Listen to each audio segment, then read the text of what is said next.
If you loved me, let that damn cat go.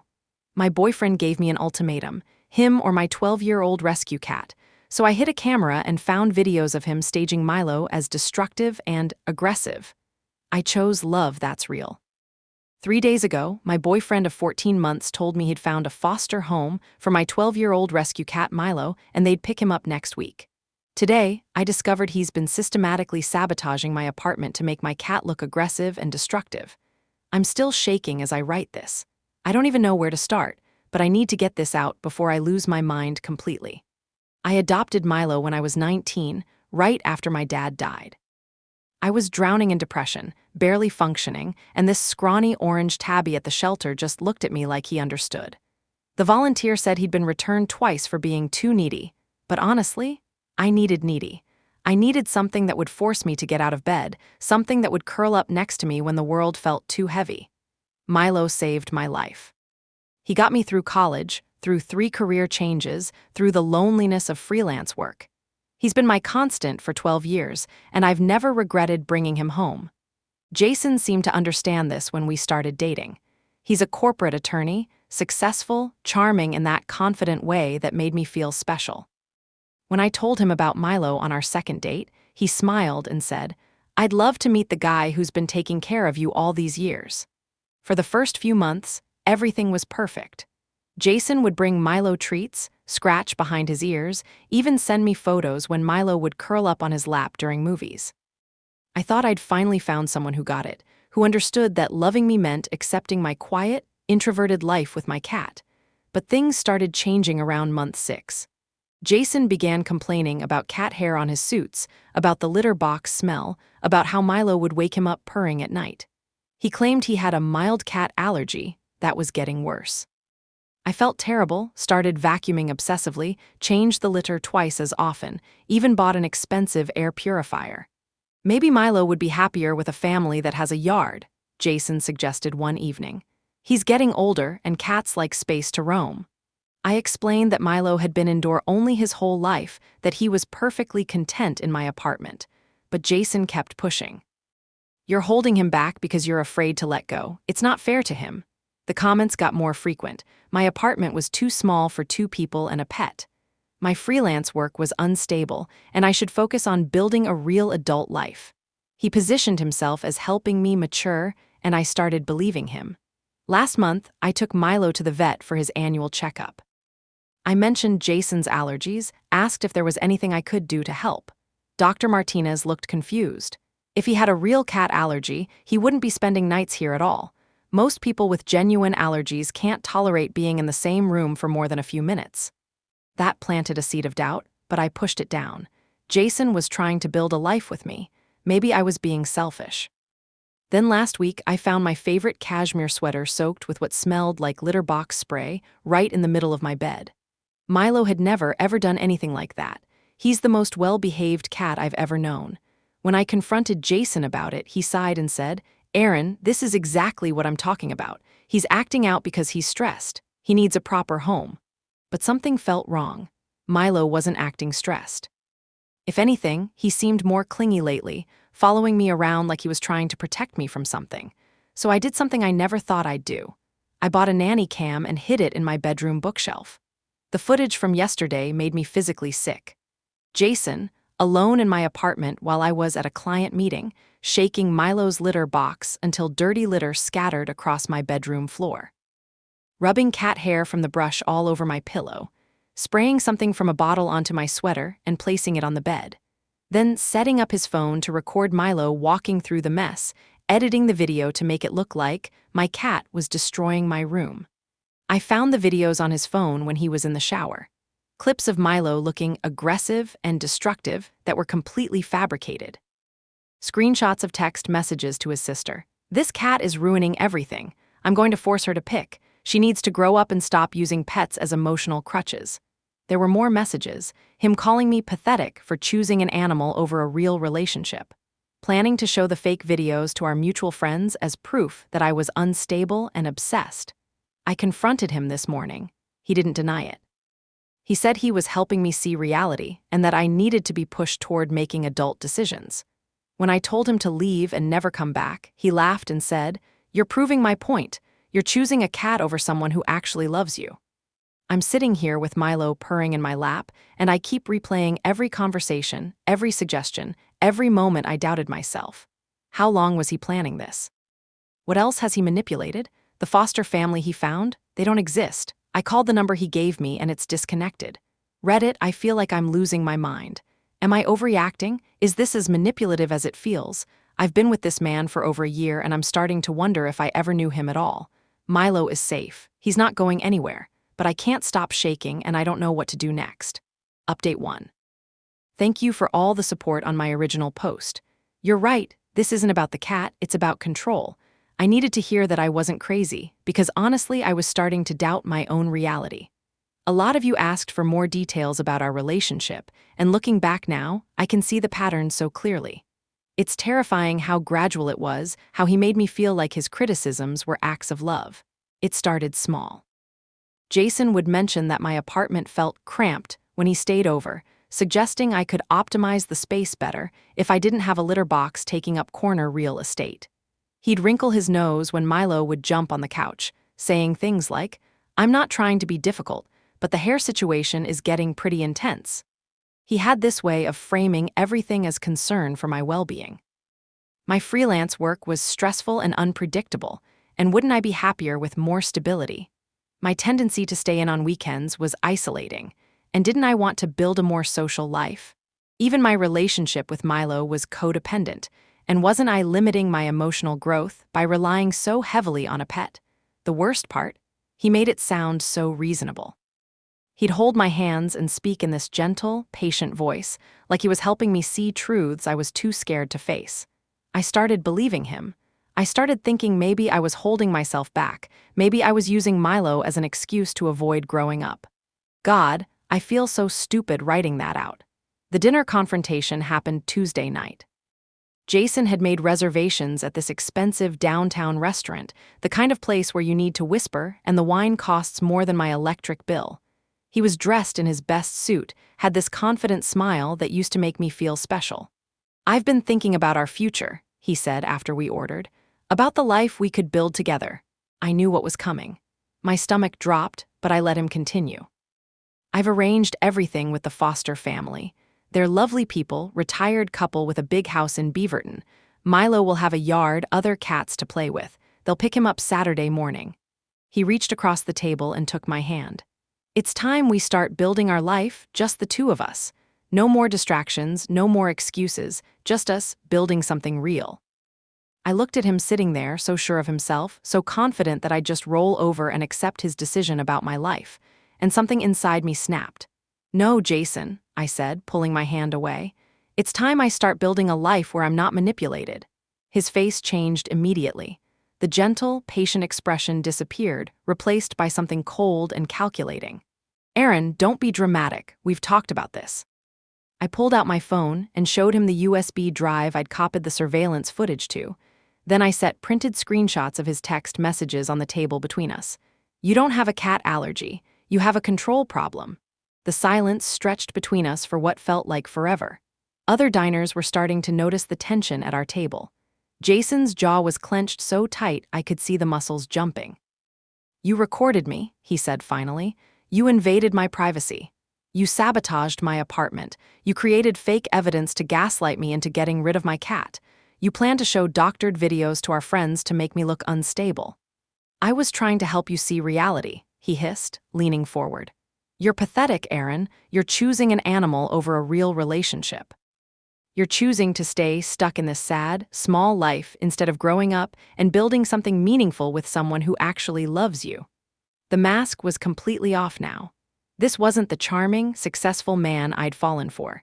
This was someone who saw me as a project to be fixed, a problem to be solved. "If you loved me," I said, standing up, "you wouldn't try to manipulate me into abandoning the things that bring me comfort and joy. You'd celebrate them." He started to argue, but I was already walking away. "I want my apartment key back, Jason, tonight." He followed me outside, his voice getting louder and more desperate. "You're making a mistake, Aaron. You're going to regret this. You're going to end up alone with your cat, and you'll realize what you threw away." "I'm not throwing anything away," I told him. "I'm choosing peace." He stormed off without giving me the key. I changed my locks the next morning and blocked him on everything: phone, social media, email. I even blocked his work number after he tried calling me from there. Milo seems to sense that the tension is gone. He's been extra cuddly, following me around the apartment like he's making sure I'm okay. Yesterday, he brought me his favorite toy mouse and dropped it at my feet, something he only does when he's really happy. I feel simultaneously relieved and heartbroken. Relieved that I'm free from the constant criticism and manipulation, heartbroken that I wasted 14 months on someone who saw me as a problem to be solved rather than a person to be loved. I keep wondering what other lies I believed.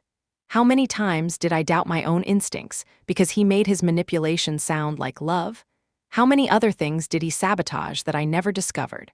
But I'm also angry. Angry at myself for not seeing it sooner, angry at him for making me question my own reality, angry that I almost let him convince me to abandon Milo. The fake foster family was just the beginning. I found out he'd been researching pet surrender policies at local shelters, probably planning to take Milo there himself if I didn't comply with his ultimatum. Thank you again for helping me see this clearly.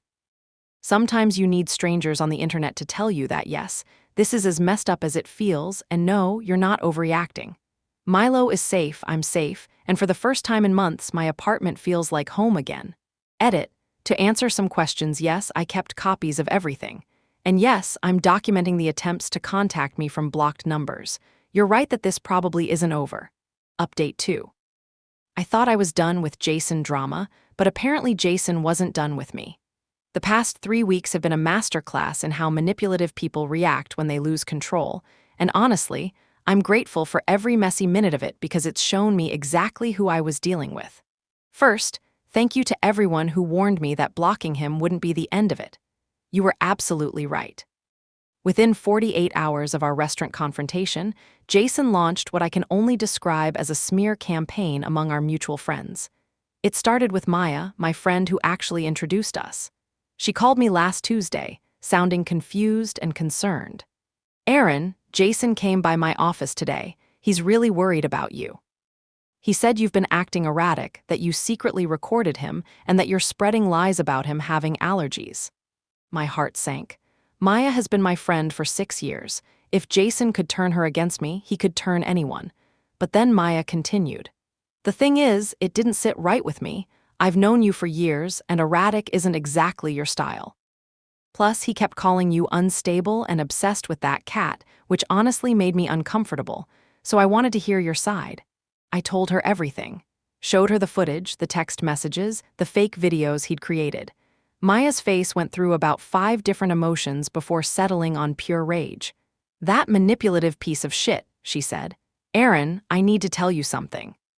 When I introduced you to, I thought he was charming, but he made this weird comment about my dog. He said people who treat pets like family members are usually emotionally stunted and afraid of real human connection. I thought it was just an offhand remark, but now?" Over the next week, more friends reached out. Apparently, Jason had been making rounds, trying to get people to talk sense into me and help me see that I was sabotaging my own happiness. But his approach was so heavy-handed, so obviously manipulative, that it backfired completely. Sarah, who I know from my yoga class, told me Jason had cornered her at a coffee shop. He kept saying you were choosing an animal over love and that you needed an intervention.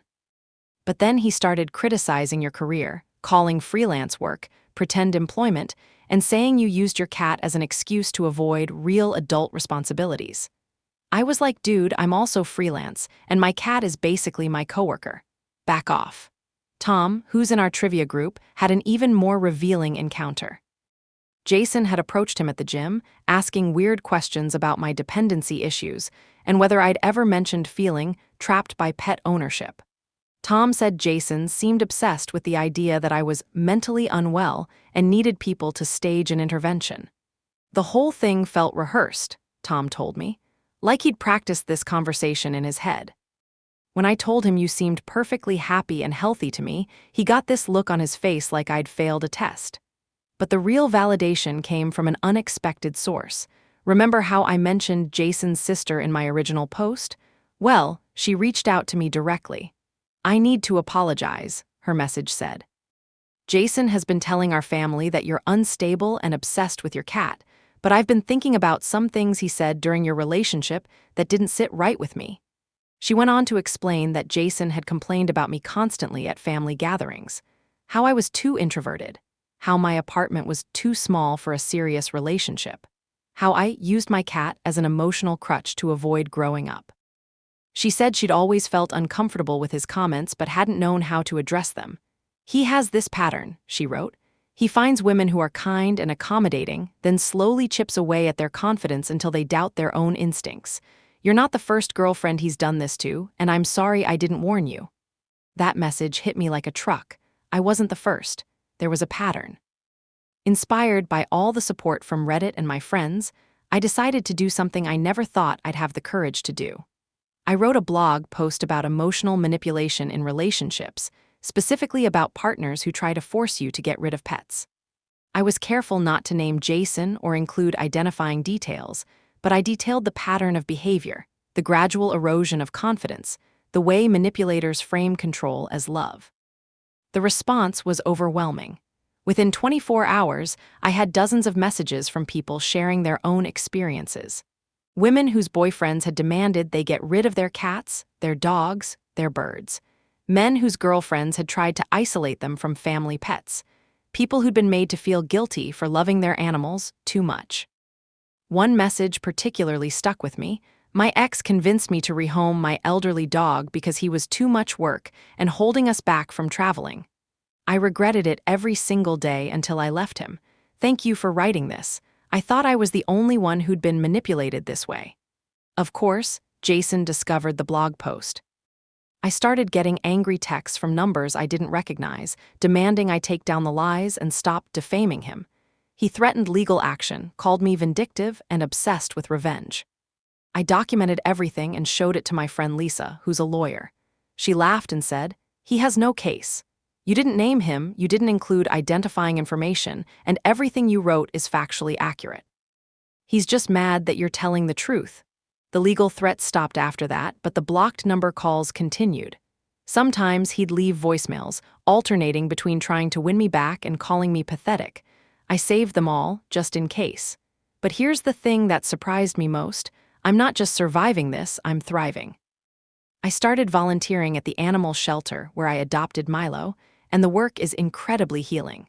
I'm surrounded by people who understand the human-animal bond, who don't think loving your pet makes you emotionally stunted. My freelance business is actually growing too. Several of the people who reached out after my blog post have become clients, and I'm designing materials for animal rescue organizations pro bono. It turns out there's a whole community of people who value empathy and genuine connection over manipulation and control. Milo, meanwhile, has become something of a celebrity at the shelter. I bring him sometimes for socialization events, and he's got this calm, gentle presence that helps anxious animals relax. The volunteers joke that he's a therapy cat, but honestly, I think they're right. I'm starting to see this whole experience differently. Jason was right about one thing I did have to choose, but it wasn't between him and my cat. It was between manipulation and authenticity, between shrinking myself to fit someone else's vision and growing into who I'm meant to be. I chose authenticity, and it's given me back my life. Edit, for those asking about the blog post, I'm not comfortable linking it here since it would identify me, but thank you for the interest. And yes, I'm keeping documentation of all contact attempts. Edit 2, someone asked if I'm dating again. Not yet, but I'm not opposed to it. I'm just taking time to rebuild my confidence and trust my instincts again. Plus, any future partner will have to pass Milo's interview process, and his standards are pretty high. Update 3. I can't believe it's been 6 months since I wrote my first post about Jason and the cat ultimatum. So much has changed that I barely recognize my life, and I mean that in the best possible way. First, thank you to everyone who's been following this journey. Your support literally changed my life, and I'm not being dramatic when I say that. Sometimes you need strangers on the internet to tell you that yes, this is as messed up as it feels, and no, you're not overreacting. The blog post I mentioned in my last update ended up going viral in ways I never expected. It was shared in pet rescue groups, domestic violence support forums, and relationship advice communities. I started getting messages from people all over the world sharing their own stories of partners who tried to force them to abandon their pets. But the most validating message came from someone unexpected. A woman named Rachel reached out to tell me that Jason had done the exact same thing to her. She dated him for 3 months last year, and when she wouldn't get rid of her elderly golden retriever, he'd started the same manipulation campaign, creating evidence that her dog was destructive, claiming allergies he didn't have, trying to convince her friends that she was choosing an animal over love. "I gave in," she wrote. "I rehomed my dog to make him happy, and I regretted it every single day until I finally left him. When I saw your blog post, I realized I wasn't crazy. He had a pattern." Rachel and I met for coffee, and hearing her story was both heartbreaking and liberating. She'd been made to feel guilty for putting a pet before the relationship, exactly the way Jason had tried to make me feel. But she'd also found her way back to herself after leaving him, and she'd recently adopted a new dog from the same shelter where I volunteer. "The right person doesn't make you choose between love and love," she told me. "They understand that your capacity for love is what makes you worth loving." Speaking of the shelter, volunteering there has become one of the most fulfilling parts of my life.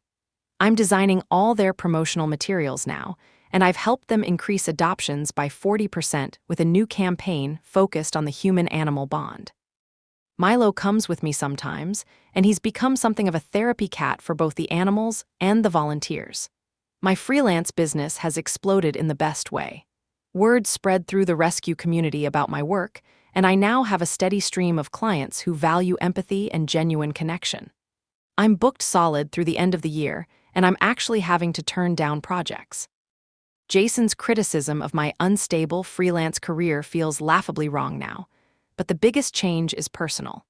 3 months ago, I met someone at a shelter fundraiser.